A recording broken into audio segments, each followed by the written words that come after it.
Angibingelele ikakhulu la abalaleli nababukeli ababuka khona uhlelo njengoba sila namhlanje siyi-NFP singamaqembu ehlukene. Injongo yethu ukuba sisebenzele abantu bakithi, sifuna ukuqala basixolise kubantu bakithi ukuthi ngo-2016 asikwazanga ukuba ingxenye yokhetho, kodwa ke sibonga ukuthi ke uNkulunkulu usize uzwa namhlanje ukuthi siyingxenye manje ukusebenzela abantu bakithi. Uma singena esangweni siyosebenzela abantu bakithi, hayi oqembu.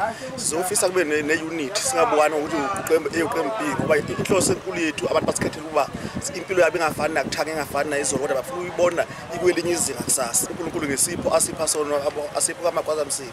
Sifise nawo kaMagwazamsipho simbonge la ekhona ngoba wasikhokhela imali yakhe ngo-380,000 ephokethini, hayi emalini yenhlangano, ngoba injongo yakhe yokuba esula abantu bakithi inyembezi maqedwe wahamba.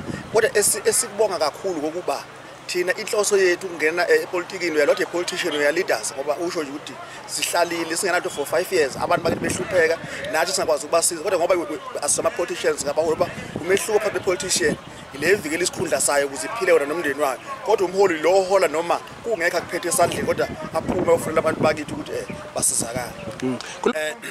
Yabona ipolitiki yalonyaka noma ipolitiki yalesikhathi ngeke uyiconfirm.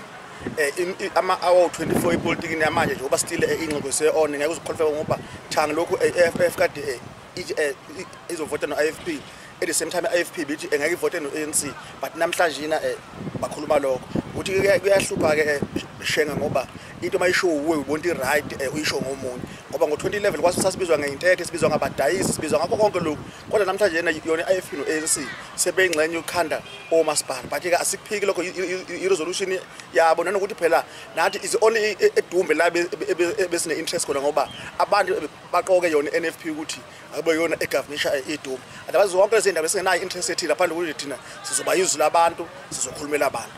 Kulungile mhlawumbe NFP asibhekile masipala wasoLundi esingxenye yayo nezilulele. Sizophuma singena thina soya kwa-Eskom, sizoya ngisho kwa-Vodacom, sifuna imibhosho.